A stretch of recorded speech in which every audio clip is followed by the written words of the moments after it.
गंगा घाट पे जो हम लोग क्लास लिए हैं और हम लोग जो शीट देते हैं बच्चों को, वो शीट यही है, हैंड रिटन है, मेरे द्वारा लिखा हुआ है। आज हमने 4 टॉपिक को मेनली समझा है। एक टॉपिक समझा है द्रौपदी मुर्मू जो एनडीए की कैंडिडेट है प्रेसिडेंट के लिए। प्रेसिडेंट का इलेक्शन इंपॉर्टेंट है, ये हमने बताया। हमने बताया कि जो part 5 of the constitution, part 5 जो है कॉन्स्टिट्यूशन का, उसमें हम लोग बात करते हैं यूनियन एग्जीक्यूटिव। कभी क्वेश्चन आ सकता है कि यूनियन एग्जीक्यूटिव का मतलब क्या होता है। यूनियन एग्जीक्यूटिव का मतलब होता है president, vice president, prime minister, attorney general, ये हमारे यूनियन एग्जीक्यूटिव हो जाते हैं।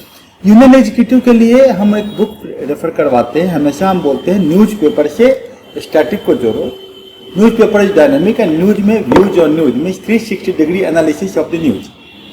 यहाँ हम बात कर रहे हैं यूनियन एग्जीक्यूटिव का क्वेश्चन हमने निकाल लिया और यहाँ पर हम बात कर रहे हैं कि आर्टिकल 52 to 78 ये हमारे राष्ट्रपति के बारे में और एग्जीक्यूटिव के बारे में है। आपको लक्ष्मीकांत की किताब पढ़नी है जहाँ की हमने बात किया है कि आप पढ़ें। यहाँ इंपॉर्टेंट पॉइंट होता है इलेक्टोरल कॉलेज। इलेक्टोरल कॉलेज क्या है, ये आर्टिकल 54 में आता है, जिसमें होता है एक एमएलए का वोट कितना होता है। संभवतः आपसे क्वेश्चन पूछा जा सकता है कि बिहार के एक एमएलए का वोट के कितना वैल्यू है। अब देख लीजिएगा 708 कुछ 700 कुछ होगा। जम्मू कश्मीर क्या शामिल है कि नहीं है, ये भी पूछा जा सकता है कि 70वां संशोधन जो आया उसमें कौन से यूनियन टेरिटरी या कौन शामिल हुए, पुडुचेरी, दिल्ली की बात हुई, पूछा जा सकता है इस तरह क्वेश्चन। एक एमएलए का वोट का यहाँ फॉर्मूला दिया हुआ है आपके सामने में।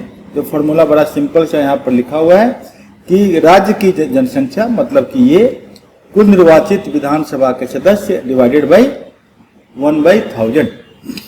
एमपी का वोट में एक बात देखिए, पूरा स्टेट लिख रहा है, कुल एमएलए का वोट पूरा स्टेट में। कभी कभी आप कंफ्यूजन में मत आ जाइएगा कि एक स्टेट में, उसी खास स्टेट में। यूपीएससी इस तरह की चीजों को बताने की कोशिश करता है। आपको हम लोग थोड़ा सा एक देखते हैं कि राष्ट्रपति के बारे में आपका पॉलिटी में जो आपका लक्ष्मीकांत की किताब में क्या क्या दिया हुआ, वो पॉइंट को थोड़ा देखने की जरूरत पड़ती है। ऐसे क्वेश्चन ये भी आ सकता है आपसे कि राष्ट्रपति का टेन्योर क्या क्या रहा है। जैसे कि यहाँ देख रहे हैं हम लोग, डॉक्टर राजेंद्र प्रसाद 2 बार रहे हैं, राधाकृष्णन, उसके जाकिर हुसैन। ये आपको याद करना पड़ता है कभी कभी कि भाई कौन नंबर पे कौन रहे हैं, कैसे रहे हैं, ये आपको याद करना पड़ता है। इसके लिए कुछ निमोनिक्स बना सकते हैं। जैसे कि हम गंगा घाट पे कुछ निमोनिक्स बना रहे थे, जो हमारा एक स्टूडेंट है उन्होंने बताया था मुझे, उनके द्वारा ही हमने निमोनिक्स को समझा था कि ये बड़ा इंटरेस्टिंग निमोनिक बनाया था। उन्होंने बनाया था कि रारा मतलब कि डॉक्टर राजेंद्र प्रसाद, राधाकृष्णन, जाबी, रारा, जाबी, फनी, ज्ञानी, रमन, शंकर, नारायण। तो आप देख लीजिएगा, रारा, जाबी लिख लीजिए, फनी, ज्ञानी, रमन, शंकर, नारायण। तो आपका दिख गया राधाकृष्ण, जाबी, जाकिर हुसैन, बीवी गिरी जो है वो आपका, फिर फखरुद्दीन अली अहमद, फिर आपका यहाँ पर संजीवा रेड्डी हो गया, ज्ञानी जैल सिंह हो गया, ज्ञानी, रमन, वेंकट रमन, शंकर, इसका KR नारायण। फिर इसके बाद तो आपको याद ही रहता है। तो ये आपका हो सकता है। आर्टिकल 54 इलेक्टोरल कॉलेज के बारे में बात करता है। तो पूछ सकता है कि क्या election of a candidate can be challenged on the basis of any deformity in the electoral roll. मतलब इलेक्टोरल रोल में जो निर्वाचक मंडल में अगर कोई कमी है तो क्या इलेक्शन कैंसिल हो सकता है। तो इस बिल्कुल 70वां जो संशोधन है बोलता नहीं हो सकता। इलेक्टोरल रोल में गड़बड़ी है तो नहीं हो सकता। मान लिया कोई अभी एमएलए कोई कन्विक्टेड हुए हैं, शायद अनंत सिंह, कोर्ट ने कन्विक्ट कर दिया, कारण जो भी हो, क्या इस कॉन्टेक्स्ट में क्वेश्चन आ सकता है कि क्या वो पार्टिसिपेट कर सकते हैं कि नहीं। आर्टिकल 58 क्राइटेरिया की बात करता है, क्या क्राइटेरिया है उनका, क्या क्या होना चाहिए। आर्टिकल 56 बात करता है कि वो अपना रेजिग्नेशन किसको देंगे, तो वाइस प्रेसिडेंट को देंगे, वाइस प्रेसिडेंट ना हो तो किसको देंगे। 56 में इम्पीचमेंट की भी बात होगी, कैसे इम्पीचमेंट होता है। ओथ की बात होगी, ओथ कौन दिलाएगा, चीफ जस्टिस ऑफ इंडिया। इस तरह के क्वेश्चन आते हैं। सैलरी कहाँ से मिलेगा, कंसोलिडेटेड फंड ऑफ इंडिया से।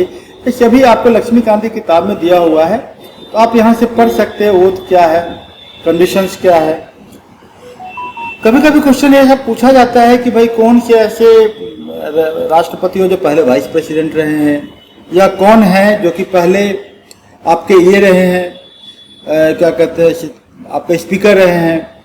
तो ये सभी आपके जो क्वेश्चन आते रहते हैं, ज्वाइंट सीटिंग का क्या प्रोविजन है, 108 नंबर है आपका, 123 क्या बोलता है, इस तरह का क्वेश्चन जो है वो आपकी बात यहाँ पर हो सकता है। तो आपके और भी क्वेश्चन हो सकता है कि आपका राष्ट्रपति भवन किसने बनाया, भाई कोई भी वही बनाया, एडविन लॉर्ड ल्यूटियंस ने बनाया। तो ये आपके जो हम अभी देख रहे थे कि पहला हमारा प्रश्न था जहाँ से कि प्रश्न आने की उम्मीद बन रही थी, तो ये आपका था राष्ट्रपति के बारे में, है ना। तो हमने अभी एक पहला टॉपिक तो देख लिया। अभी हमारा दूसरा टॉपिक जो है वो है आपका, जो देख रहे थे हम लोग, ये वाला फोटो का नहीं। तो ये हमने देखा कि राष्ट्रपति के बारे में। दूसरा टॉपिक हमारा है 5G सर्विसेज। 5G सर्विसेज के बारे में पहले भी हम लोग बड़ा डिटेल में बात कर रहे हैं। 5th जनरेशन, पहले 4th जनरेशन था। 5th जनरेशन जो आपका मोबाइल नेटवर्किंग, सेलुलर नेटवर्किंग की बात होती है, इसका एक स्पेसिफिक फ्रीक्वेंसी होता है। मैक्सिमम फ्रीक्वेंसी 72 गीगाहर्ट्ज तक जाता है, जो कि ऑक्शन हो रहा है। ऑक्शन में पैसे मिलने वाले हैं 4,31,000 करोड़, बहुत बड़ा अमाउंट है। थोड़ा सा हम जोड़ लेते हैं, जो अभी आंगनवीर की समस्या जो बात चल रही है। डिफेंस का मैक्सिमम जो बजट है वो करीब करीब ज़्यादातर बजट का आधा से ज़्यादा पार्ट चला जा रहा है आपका सोशल सिक्योरिटी यानी पेंशन वगैरह और सैलरी के बारे में। तो दोनों मिला के 1,17,000 करोड़ तो सैलरी हो जाती है, 1,67,000 करोड़ करीब पेंशन हो जाता है। तो देख ही रहे हैं। तो 5G में 4,31,000 करोड़। डाटा का बड़ा इंपॉर्टेंस है कॉम्पिटिटिव एग्जामिनेशन में, क्योंकि आप अधिकारी होने जा रहे हैं। अधिकारी डाटा में बात करता है। हमेशा डेटा आपके पास नहीं रहेगा तो आप अधिकारी लायक कोई क्वालिटी है ही नहीं। यहाँ पर बात हो रही है कि डिफरेंट रेंज का, तो हम लोग नॉर्मली 1 गीगाहर्ट्ज रेंज में काम कर लेंगे, बहुत ज़्यादा है हमारे लिए। लेकिन सी बैंड फ्रीक्वेंसी बात करता है 3.3, जो प्रोफेशनल हो सकता है। हाई फ्रीक्वेंसी 26 गीगाहर्ट्ज, बहुत ज़्यादा है। 20 ईयर का टर्म है। 5G को जोड़ना है आर्टिफिशियल इंटेलिजेंस से। आर्टिफिशियल इंटेलिजेंस हम पहले भी पढ़ चुके हैं, गंगा घाट पे प्रत्येक दिन हम पढ़ते हैं। अभी हम लोग तीसरा या चौथा लेयर में 5G पढ़ रहे हैं। सवाल ही नहीं है कि 5G से कोई क्वेश्चन आए और हमारा गलत हो जाएगा, क्योंकि हम लोग उसको वहाँ पर हमेशा बात करते हैं। तो ये आपका 5G टेक्नोलॉजी की बात है। हम अभी बात कर रहे थे यहाँ पर 7 लिखा हुआ है, सब गीगाहर्ट्ज मिड बैंड। आप हमारे टेलीग्राम चैनल में जुड़ जाइए, Ashoka civil services Patna, Telegram पता ही है, 2 लाख लोग जुड़ सकते हैं। इमेजली गेट बेनिफिटेड, क्या गंगा घाट पे हो रहा है, हो सकता है कि अपना है। हालांकि वहाँ हमारा सिद्धांत उपनिषद, सामने बैठ के बात कीजिए, बहुत बड़ा इम्पैक्ट पड़ता है, 100 टाइम्स बेटर इम्पैक्ट होता है। लेकिन हाँ, क्षतिपूर्ति नहीं, हमारे बिहार में कहावत है, घटले लड़का गुल्लर खाए। अब नहीं गंगा घाट आ सकते तो गुल्लर खा सकते हैं, जो कि हम ऑनलाइन पे दे रहे हैं, है ना। इसमें दुर्भाग्य है कि इसमें सवाल नहीं पूछा जा सकता है। सवाल पूछेगा हम जवाब नहीं देंगे। तो यूट्यूब इसीलिए बेकार है। YouTube not to study zone में जाता है। पढ़ना है उपनिषद, नजदीक आइए, बैठिए, बात कीजिए, लिखिए, संवाद कीजिए, उपनिषद नजदीक बैठिए, है ना। चलिए, हम बात कर रहे थे सोशल सिक्योरिटी का। तो यही बड़ी समस्या है कि ज्यादातर पैसा तो सैलरी में जा रहा है। सरकार बोल रही है कि हम क्या करें, हमारे पास फंड नहीं है। अनएम्प्लॉयमेंट तेजी से बढ़ता जा रहा है। हम गंगा घाट पे ही बात किए कि भैया अनएम्प्लॉयमेंट से तो क्वेश्चन पक्का आएगा, इसको आप नहीं रोक सकते हैं। ये अनएम्प्लॉयमेंट से रिलेट करता क्वेश्चन आएगा, और लेयर बाय लेयर। अब तक हम लोगों ने 100 डाटा वहां पर याद तो कर लिया है, एक डाटा और याद कर लेते हैं। जो पीरियडिक लेबर फोर्स सर्वे है, उसमें बात करता है कि आपको आज के दिन में 53% आदमी को सोशल सिक्योरिटी नहीं है, और आज से 3 साल पहले 49% था। 50 से नीचे था, अब 50 से 3 ऊपर हो गया। मतलब कि सामाजिक सुरक्षा हमारी कम होती जा रही है। इसको अगर कॉन्स्टिट्यूशन से जोड़े, सामाजिक सुरक्षा कम मतलब कि हमारी डिग्निटी कम हो रही है। मतलब कि प्रियम्बल में डिग्निटी वर्ड है, डायरेक्टिव प्रिंसिपल्स पे डिग्निटी पे काम किया हुआ है। तो ये तो हमारा सामाजिक सुरक्षा सोशलिस्ट कंसिडरेशन के वर्ड हैं, जो हमारे डीपीएसपी में आता है। इससे रिलेट कर लीजिएगा। हो सकता है पॉलिटी में क्वेश्चन पूछे या इकोनॉमी में क्वेश्चन पूछे। क्वेश्चन कहीं भी आता है यूपीएससी में, वही क्वेश्चन का फ्लो जब पॉलिटी में होता है तो हम आर्टिकल की ओर जाने लगते हैं। ये डाटा भी वहाँ काम करता है। और जब इकोनॉमी में होता है तो वहाँ भी आर्टिकल कुछ लिख ही देते हैं, ताकि वो हमारे आंसर की से मिल जाए। तीसरा नाम एक ज्योतिराव फूले का आया था, ज्योतिराव फूले, महात्मा ज्योतिराव फूले। 1827 1890 हमने इनके बारे में डिटेलिंग किया, समझा कि कैसे इन्होंने महिलाओं के लिए, हरिजनों के लिए, दबे कुचलों के लिए, SC ST कैटेगरी के लिए इन्होंने काम किया है। इनकी पत्नी सावित्रीबाई फुले माली जाति के थे और इनकी काफ़ी सहानुभूति थी हमारे शेड्यूल कास्ट के प्रति। उस समय इसको डिप्रेस्ड कम्युनिटी जो कहते थे। गुलामगिरी को पूछा गया है कभी एग्जाम में।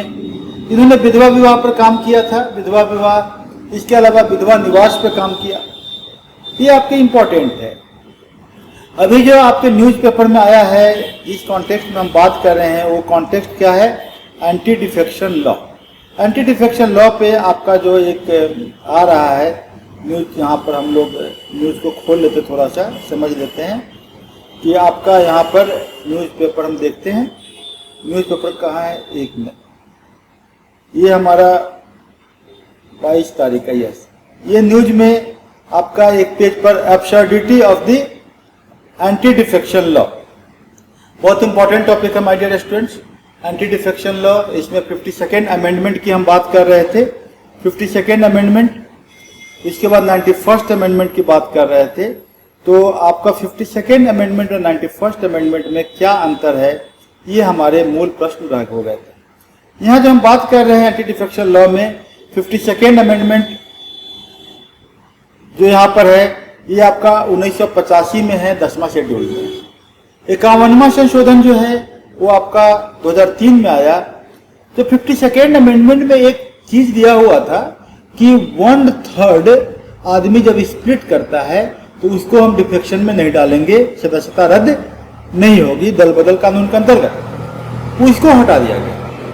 ये क्वेश्चन आएगा 93rd अमेंडमेंट में, क्या विशेष परिस्थितियां बनी हुई है। यही इंपॉर्टेंट पॉइंट है कि अपवाद कानून को हटा दिया गया। डिस्क्वालिफिकेशन का तरीका जानते ही हैं, मनी बिल खाली नहीं होगा, नो कॉन्फिडेंस खाली नहीं होगा, इसमें वोटिंग टू एब्सटेन अयोग्य हो जाएंगे। स्वतंत्र उम्मीदवार अगर कोई पार्टी ज्वाइन करता है अयोग्य हो जाएगा।